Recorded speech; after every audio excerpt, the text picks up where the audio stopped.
This is a Fox News alert. A frantic search underway for a second pilot after a U.S. F-15E fighter jet was downed over southwest Iran.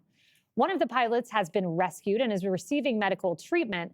And President Trump telling NBC that this will not affect negotiations with Iran. Let's go right to Jennifer Griffin in Washington. Jennifer. Kayleigh, it's not clear the condition of that crew member who was rescued. We've seen the harrowing images of the wreckage from the F-15E Strike Eagle fighter jet, which was shot down in the Khuzestan province. This is one of 31 provinces. It's a remote area that is in southwestern Iran, along the Iraqi border, but the Zagros Mountains go through this area. It is a remote region.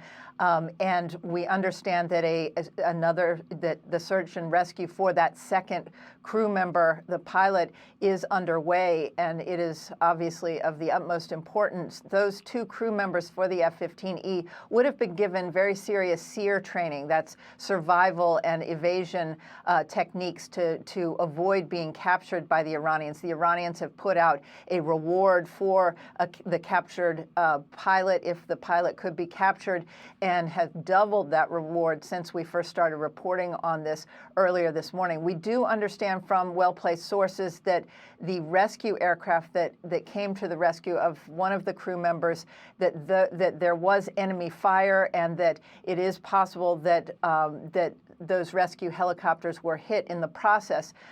We are getting details. We're keeping some details that we are trying to confirm because of the sensitivity of the nature of this search and rescue mission. There are other reports of other aircraft being downed in the region, but we've not been able to confirm those yet.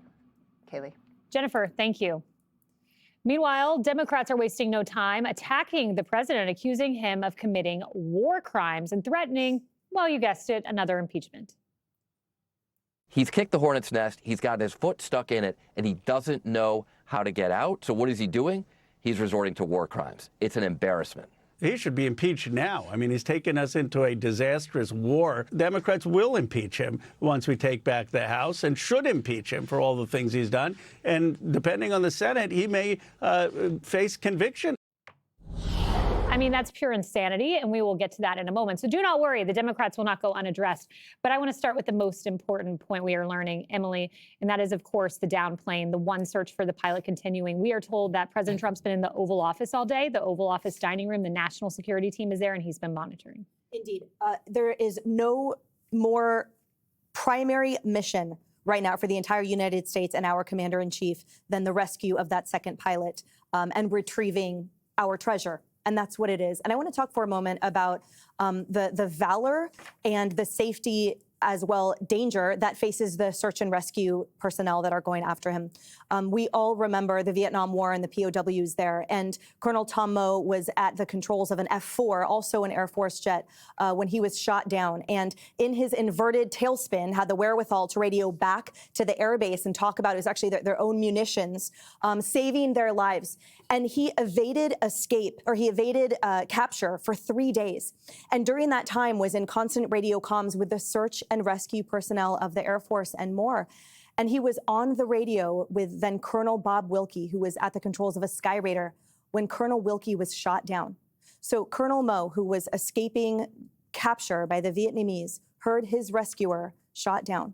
And then he went on to be captured. He was a POW for almost 6 years. And the first question he had when he was returned to the Americans was, what was the name of that pilot that died saving my life?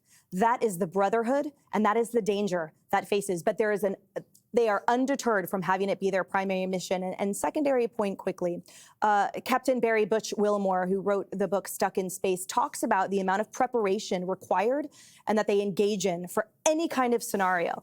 10,000 hours in simulators and in real-world scenarios, rehearsing, essentially, preparing for not only the absolute worst, but any kind of scenarios. The scenarios that might take 1/2 an instant, that might last a duration of 6 minutes, but the point is you prepare for every type of that scenario. So I have no doubt that the pilot and the Wizzo, as it's called in the Air Force, F-15E, were properly prepared, and so too are the search and rescue teams that are going out there, and that will not stop until they find the second one. You know, Paul, President Trump has issued pretty clear warnings to Iran about what will come. He talked about Iran looking like the Stone Age should they continue this. And you have the Iranian foreign minister who came out and said striking civilian structures, including unfinished bridges, will not compel Iranians to surrender. Yeah, so look, one of the things that we are reminded of today is that, as we used to say in the intelligence game, the enemy gets a vote.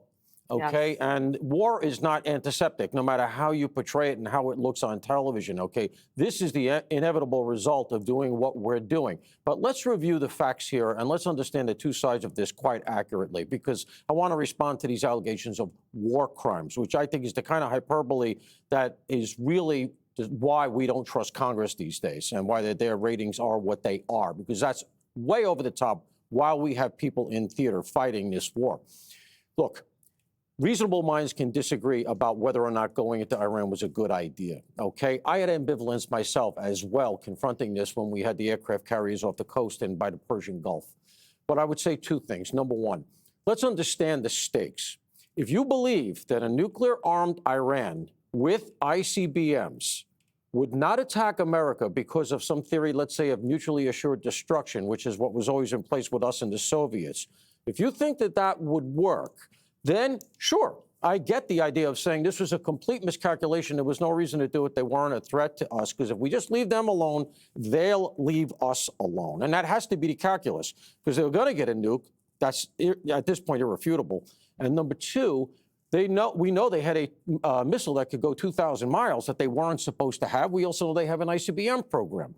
In a matter of time before they can hit, forget our allies in Europe, never mind them, I should say, but the east coast of America. Never mind allies in the Mideast, not just Israel, but the Sunni allies. So the point is this. If you believe that the mutually assured destruction, the balance of power, would have held all of that together, then I'm compelled by that argument that, you know, we should have left it alone. But the truth of the matter is that I worked against these people. And I know how to mull this thing to the extent that anybody sitting on this side of the divide can know. And I don't trust them. And their messianic mission, their single-mindedness to get this nuclear device, when their economy sucks, their people are in open revolt. We know 30 to 40,000 of them have been killed. Then I say to myself, if you're going to accuse our president of war crimes, you better have an alternative to what we do about the fact that you're going to have a nation with nukes that can reach us at some point relatively soon, and has a Messiah complex and practically has death to America written on their currency. So from where I sit, those are the stakes, and we should understand them before we start throwing things around like impeach and try our president for war crimes. Because frankly, I find that disgusting. Yeah, I do too. And, you know, reasonable minds can differ indeed, but the war crimes language, Kat, I mean, that is like literally Iranian talking points. Well, a lot of times for politicians, war becomes political. It's not political for me at all. It never has been. My concern now and always is about our service members. And seeing a jet get shot down like this, it does raise the possibility of escalation, which does scare me. Because a few days ago, we were told, you know, no anti-aircraft equipment, everything's annihilated. And now we're seeing this, and it does scare me. And for me, it's not political at all. It's personal.